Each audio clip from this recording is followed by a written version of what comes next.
ఈ మధ్యకాలంలో వచ్చే కేసెస్ ఏవి ఎక్కువగా వస్తుంటాయి, ఏవి ఎక్కువగా మీకు అవుతుంటాయి? అంత చేతులు ఎత్తేసిన కేసులు, సపోజ్ హెల్ప్లెస్ మా దగ్గరికి వస్తాయి. ఇప్పుడు రుమటైడ్ ఆర్థరైటిస్ ఉంటుంది. రుమటైడ్ ఆర్థరైటిస్ లో వాళ్ళు కార్టిజాన్ స్టెరాయిడ్స్ పెట్టుంటారు, ఇంకా వీక్ అయిపోయి కిడ్నీ ప్రాబ్లం వచ్చి వాళ్ళు వస్తారు రెఫరెన్స్ పెయిన్స్ తగ్గాలని చెప్పి. బ్యాక్ పెయిన్ లో lumbar spondylitis, disc prolapse, sciatica వాళ్ళు అట్లా నెంబర్ ఆఫ్ కేసెస్ వస్తాయి. సమస్యలకు 100% ట్రీట్మెంట్ గ్యారంటీ. 20 సంవత్సరాల ఎక్స్పీరియన్స్ కలిగిన అంతర్జాతీయ హోమియో వైద్యులు డాక్టర్ బెల్లంకొండ నాగేశ్వరరావు గారి ఆధ్వర్యంలో హోమియో ద్వారా 100% ట్రీట్మెంట్. For appointments 8121998560. మీ ఆరోగ్యం మా భరోసా. మాతృదేవోభవ శ్రీధర్యం యూట్యూబ్ ఛానల్ వీక్షకులకి స్వాగతం, సుస్వాగతం. ఈరోజు మనము మకర రాశి వారికి వారఫలాలు 4వ తారీఖు ఫిబ్రవరి నెల 2024 నుండి 10వ తారీఖు ఫిబ్రవరి నెల 2024 వరకు గ్రహగతులు ఏ విధంగా ఉన్నాయి, వాటి వలన ఈ మకర రాశి వారి యొక్క ఫలితాలు ఏ విధంగా ఉంటాయి అనేటువంటి విషయాలు మనం చర్చించుకునేటువంటి ప్రయత్నం చేద్దాం. ఇప్పుడు రాశిలోనే రవి బుధుల యొక్క సంచారం జరుగుతోంది. రవి బుధుల యొక్క సంచారం జరుగుతోంది. ద్వితీయంలో శనీశ్వరుని యొక్క సంచారం జరుగుతున్నది. అట్లాగే తృతీయంలో రాహు యొక్క సంచారం జరుగుతున్నది. చతుర్థంలో గురువు యొక్క సంచారం జరుగుతున్నది. ఇకపోయినట్టయితే భాగ్యస్థానంలో కేతు యొక్క సంచారం జరుగుతూ ఉన్నది. వ్యయస్థానం దగ్గరికి వచ్చేటప్పటికీ కుజ శుక్రుల యొక్క సంచారం జరుగుతూ ఉన్నది. ఈ విధంగా జరగటం వల్ల వచ్చే ఫలితాలు ఏ విధంగా ఉంటాయి అని అంటే, రాశిలోనే రవి యొక్క సంచారం వల్ల ఏమవుతుంది అంటే ఆయనకి కొంచెము చిన్నపాటి అనారోగ్యాలు జరిగేటువంటి విషయము, కోపం ఎక్కువ రావటము, తద్వారా మాటలో కరుగుతనము, అలాగే చిన్నపాటికి అనారోగ్యాలు, చిన్నపాటి గాయాలు కూడా జరిగే అవకాశం ఉంటుంది. తన మీద తనే నెత్తిని దుమ్ము పోసుకునేటటువంటి పరిస్థితులన్నీ ఈ జన్మంలో రాహు వల్ల జరుగుతూ ఉంటాయి. అలాగే బుధుడు మాట సరి అయిన విధంగా ఆలోచించకపోవటం వల్ల ఆ రవి యొక్క ప్రవర్తనకి అనుగుణంగా కొంచెం ఆజ్యం పోయటం ద్వారా సరిగా మన బుద్ధి వికసించదు. దాని ద్వారా అది సూర్యుడికి కొంత ప్లస్ పాయింట్ అవుతుంది. మన సరైన జ్ఞానాన్ని ఉపయోగించి వీరు సరిగా మాట్లాడినట్టయితే కొంచెము సూర్యుడు తగ్గేట అవకాశం ఉంటుంది. కానీ అక్కడ ఈయన యొక్క సహకారం కూడా ఉండటం వల్ల ఆ ఇద్దరి కలయిక వల్ల అక్కడ మీకు ఏమవుతుందంటే మరింత మాటలో కఠినత్వం, ఆ విధంగా ఎవరి వాళ్ళని అవమానపరచడం, కొన్ని సందర్భాల్లో వీళ్ళు అవమానాలు పాలవటం కూడా మనకు జరుగుతూ ఉంటుంది. అది సరి అయిన ఆలోచన ధోరణి లేకపోవటం వల్ల, తీవ్ర స్వభావం వల్ల ఆ విధంగా జరుగుతూ ఉంటుంది. ఇక ద్వితీయంలో శని ఏమాత్రం యోగించజాలడు. కానీ స్వక్షేత్రమైనందువల్ల ప్రతిసారి చెప్పుకున్నట్టుగా ప్రతి రాశికి మనం చెప్పుకుంటున్నట్టుగానే ఈ శనీశ్వరుడికి స్వక్షేత్రమైనందువల్ల అంతగా బాధించజాలడు. కానీ ద్వితీయంలో ఆయన ఉండటం వల్ల కుటుంబ విషయంలో, ధన విషయంలో, వాక్ విషయంలో, ఈ విషయాల్లో శనీశ్వరుని యొక్క ప్రభావం కూడా చాలా ఎక్కువగానే ఉంటుంది. మాట కాఠిన్యత, ధనం చేతికి రాకపోవటం, తద్వారా కుటుంబంలో మాటలు ఒకరి మాట ఒకరు పొసగిపోవటం, తద్వారా కోపము, చికాకు, వ్యవహారాలన్నీ కూడా కుటుంబంలో చికాకులు కలిగించేటువంటి వ్యవహారాలు బయలుదేరుతూ ఉంటాయి. ఈ విధమైన ఫలితాలు శనీశ్వరుడు ఇస్తాడు. ఇక తృతీయంలో రాహు చాలా ఉపయోగకరంగా ఉంటాడు ఈ రాశి వారికి, మకర రాశి వారికి. అంచేత ఆయనకి చక్కటి విషయాలు, అన్ని విషయాల్లో కూడా, ఉద్యోగ విషయంలో కావచ్చు, బయట విషయాల్లో కావచ్చు, ధన విషయంలో కావచ్చు, చదువు విషయంలో కావచ్చు, వారి వృత్తులు ఏం చేస్తున్నారో వాటన్నిటిలో కూడా అన్ని సహాయ సహకారాలు అన్ని చోట్ల నుంచి కూడా లభిస్తూ ఉంటాయి.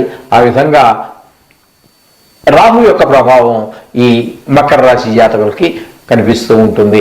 ఇక చతుర్థంలో గురువు ఉన్నారండి. చతుర్థంలో గురువు యొక్క ప్రభావం కూడా అనుకూలమైనటువంటి ఫలితాలను ఇవ్వజాలదు, మనకి ఆ ఫలితాలు ఇవ్వజాలదు. ఇకపోయినట్టయితే భాగ్యస్థానంలో కేతు ఉన్నారండి. ఆ కేతు వల్ల కూడా భాగ్యంలో అంటే ప్రతిదీ భాగ్యమే.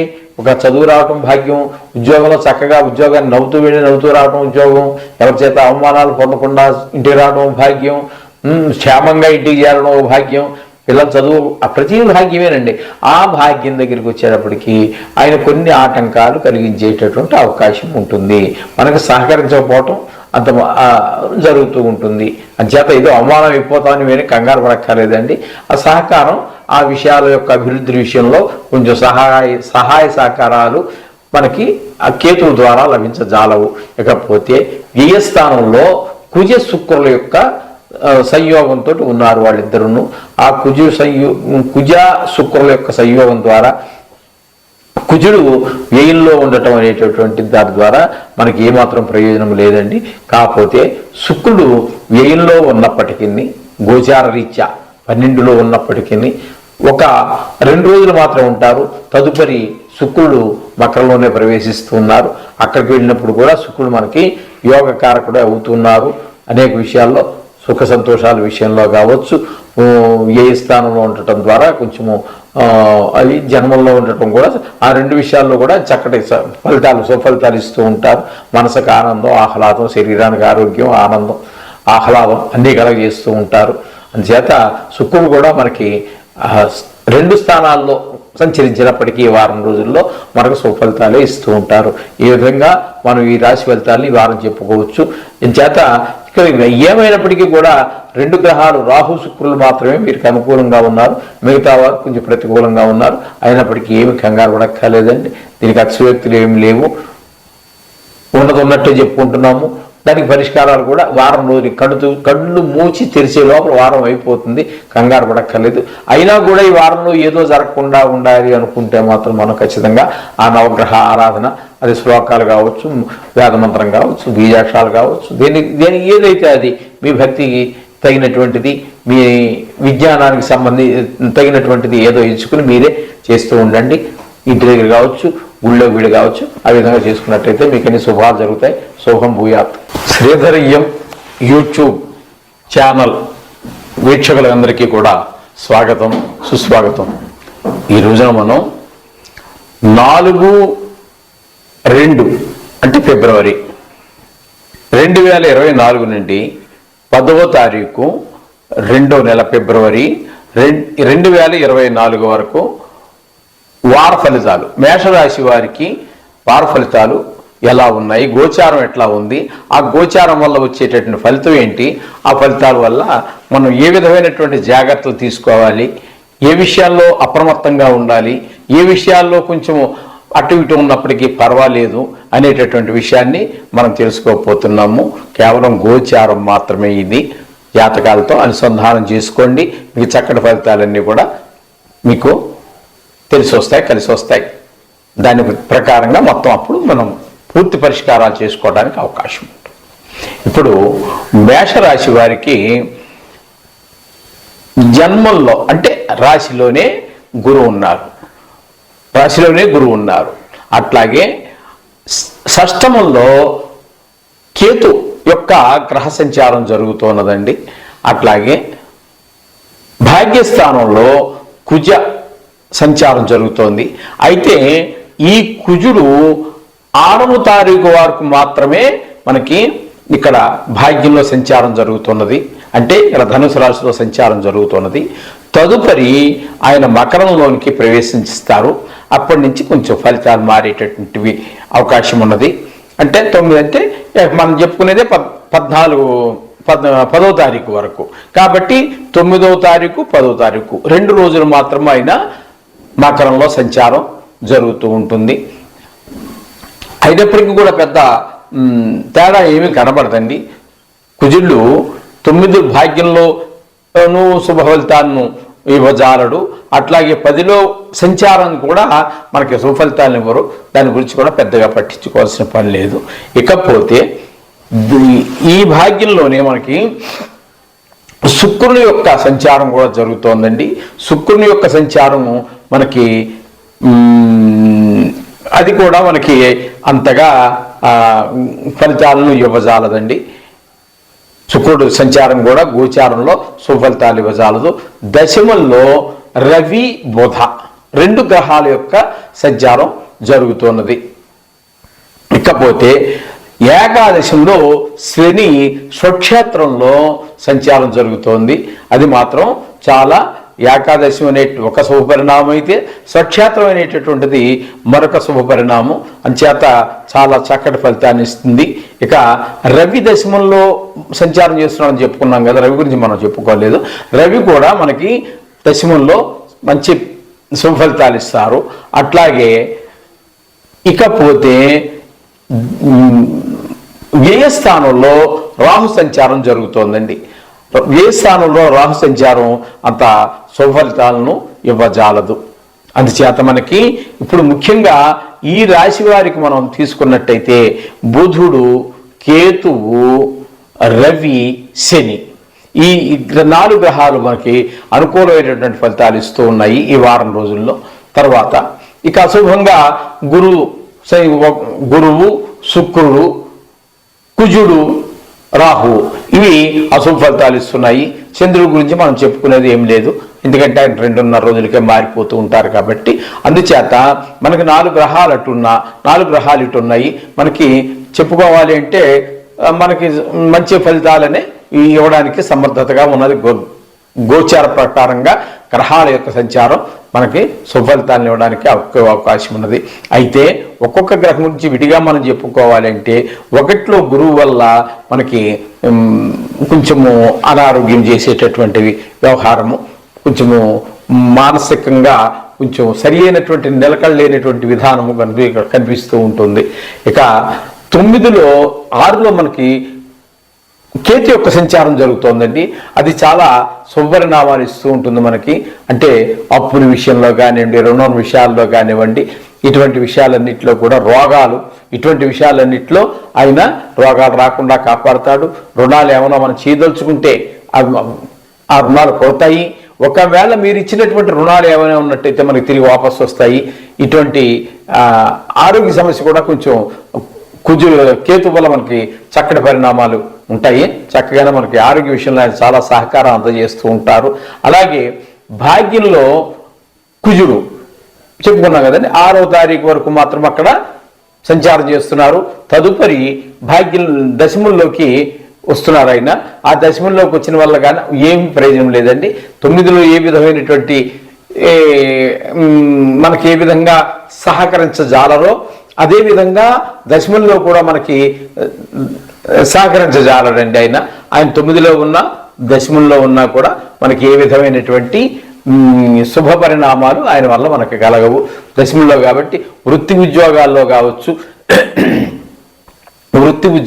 కావచ్చు లేకపోతే వ్యాపారంలో అటువంటి విషయాల్లో మనకి అంత శుభ పరిణామాలు ఏమీ కలగజాలవండి మనకి దశమంలో మనకు ప్రవేశించాక. ఇకపోతే దశమంలో రవి మనకి ఆరోగ్య విషయంలో బాగా పనిచేస్తాడు. అట్లాగే చాలా చక్కటి ఫలితాలన్నీ ఇవ్వడానికి సమర్థులవుతూ ఉంటాడు. ఇక శుక్రుడు కూడా మనకి భాగ్యంలో కుజుడితో పాటు సంచారం చేస్తున్నారు. కుజ శుక్ర సంయోగం అనేటువంటిది వాళ్ళిద్దరూ ఒక రాశిలో ఉండటం అనేటువంటిది మంచి ఫలితాన్ని ఇవ్వచ్చు మామూలుగా జనరల్గా. ఎందుకంటే ఆయన 3 వంతులు 75% వేసుకోండి, 75% నైసర్గికమైనటువంటి పాపగ్రహంగా మన శాస్త్రం చెబుతోంది. ఈయన 75% 75% శాతము శుభగ్రహంగా ఉంటూ ఉంటారు. ఎప్పుడైతే ఈక్వల్ అయ్యిందో వాళ్ళిద్దరే కలయిక. అందులో కుజుడికి ఏంటంటే స్వభావం, ఆయన దేవసేనాని కాబట్టి కొంచెం ఆయనకి యుద్ధం చేసేటటువంటి అలవాటు ఉంటుంది. గ్రహ యుద్ధం అంటూ ఉంటారు. ఆ గ్రహ యుద్ధం చేసేటువంటి అలవాటు ఉంటుంది. ఆయన పక్కన ఎవరినున్నా యాక్సెప్ట్ చేస్తాడు ఆయన. రవితో అంటే రవి అంటే మహారాజు నవగ్రహాలకి, ఆయనతో యుద్ధం చేయడు. కానీ మిగతా ఏ గ్రహం ఉన్నప్పటికీ కూడా వారితోటి ఆయనకి సయోధ్య కుదరదండి. కొంతమంది మిత్రగ్రహాలు ఉన్నాయి, వాటితో వదిలేసేయండి. ఈ శత్రుగ్రహాలు ఏవైనా ఉన్నట్లయితే ఆయన ఖచ్చితంగా వారితో యుద్ధం చేయడం జరుగుతుంటుంది. అది కొంచెము వారిద్దరే కలయిక మన మీద కొంచెం ప్రభావం పడుతూ ఉంటుంది. అయితే ఈ శుక్రుడు మాత్రం మనకి కొంచెము శుభ పరిణామాలను ఇవ్వడానికి భాగ్యంలో ఇవ్వజాలడండి. ఇకపోయినట్టయితే రవితో పాటుగా దశమంలో బుధుడు కూడా కలిసి ఉన్నాడు. దశమంలో బుధుడు ఉండటం, రవితో కలిసి ఉండటము అంచేత కొంచెము మనకి రవి బుధుల కలయిక ఎప్పుడు సహజంగానే జరుగుతూ ఉంటుంది. అంచేత రవి కూడా మనకి ఎట్లయితే దశమంలో యోగిస్తూ ఉన్నాడో అట్లాగే బుధుడు కూడా మనకి చక్కటి పరిణామాలంటే వ్యాపారంలో కావచ్చు, ఉద్యోగంలో కావచ్చు, ధన విషయంలో కావచ్చు, జ్ఞాని కాబట్టి అయినా మంచి గణితంలో మంచి నిష్ణాతుడు, శాస్త్రంలో మంచి నిష్ణాతుడు కాబట్టి ఆయా విషయాల్లో మనకి అందులో రవితో కలిసి ఉండటం ద్వారా మనకి, ఎందుకంటే రవి బుధుడు సామాన్యంగా 12 రాసుల్లో 4 రాసులు కలిసి ఉంటారండి. 4 రాసుల్లో రవి ముందుంటాడు, 4 రాసుల్లో బుధుడు ముందుంటాడు. ఈ విధంగా 12 రాసుల్లో వాళ్ళిద్దరు కలిసి ఇంచుమించుగా వాళ్ళిద్దరికి మధ్యలో ఒక్క రాశి కూడా వ్యవధి ఉండరాదు. ఒకవేళ ఎవరైనా దాన్ని తీసుకొచ్చి మీ దగ్గరికి ఏదో చార్ట్ మా గురువు గారు వేశారండి, మా ఊర్లో వేశారండి అని చెప్పి మీ దగ్గరికి తీసుకొస్తే దాన్ని చూడండి. అందులో వారిద్దరి మధ్యన ఒక్క గడి, ఒక్క రాశి ఖాళీ ఉన్నప్పటికీ అది జాతకం తప్పు అని చెప్పేసి మీరు నిర్ధారణ చేసుకోవచ్చు. దాన్ని చక్కగా పక్కన పెట్టేసి మళ్ళీ మీరు పూర్తిగా అలాగా చేసుకోవాలి. ఈ విధమైనటువంటి వాళ్ళిద్దరి యొక్క కలయిక ఆ విధంగా ఉంటుంది. వారిద్దరూ కూడా దశముల్లో మీకు చక్కటి ఫలితాన్ని ఇస్తారు. ఉద్యోగంలో, వ్యాపారంలో, ధన విషయంలో, మంచి ఆలోచన విధానంలో అన్నిటికీ కూడా ఆ రవి బుధులు మీకు చక్కటి పరిణామాన్ని ఇస్తూ ఉన్నారు. ఇక ఏకాదశిలో చెప్పవలసినటువంటి పని లేదు. ఏకాదశి స్థానంలో చాలా శుభప్రదమైనటువంటి స్థానం అది. అయితే అందరూ స్వక్షేత్రంలో శని ఉండటం అనేటువంటిది మరింత విశేషం. ఆయన కూడా మీకు అన్ని రకాలుగాను అన్ని విషయాల్లోనూ కూడా ఉద్యోగం కావచ్చు, కుటుంబ విషయం కావచ్చు, వ్యాపారం కావచ్చు, వ్యవసాయం కావచ్చు, ఇంకా రకరకాల వృత్తులు ఎన్నో ఉన్నాయి, మనకు తెలిసినవి తెలియనివి అనేక రకాలు కొత్త కొత్త పూర్వకాలం లేనటువంటి వృత్తులు ఎన్నో ఎన్నో ఎన్నో కొత్తగా ఈ మధ్య ఈ సాఫ్ట్వేర్లు అవి వచ్చాక అవన్నీ ఏవోవో వచ్చేసాయి. వాటిలో ఉన్నవాళ్ళు కానీ అన్ని రంగాల వారికి వారు ఏ రంగం ఈ రంగం ఈ రంగం అనేటువంటి మీరు ఆలోచించాల్సిన పని లేదండి. ఏ రంగంలో ఉన్నప్పటికీ కూడా ఆ శని మహానుభావుడు వారికి అన్ని రకాల సంఘాలు సహాయ సహకారాలు అందిస్తుంటారు. వాళ్ళు చేసేటువంటి ప్రతి ప్రయత్నము కూడా ముందుకే వెళ్తూ ఉంటుంది. ఈ విధంగా శని యొక్క సంచారం జరుగుతూ ఉంటుంది. ఇక వ్యయంలో కనుక మనం తీసుకున్నట్టయితే రాహు సంచారం జరుగుతోందండి. వ్యయంలో రాహు సంచారం కూడా మనకి అంత మంచి శుభపరిణామాలు ఇవ్వజాలదు. ఆయన కేవలం కొన్ని ప్రత్యేకమైనటువంటి కొన్ని రాసుల్లో మాత్రమే ఈ రాహువు, కేతు, శని అనేటటువంటి వారు కొన్ని సుఫలితాలు ఇవ్వడం జరుగుతూ ఉంటుంది.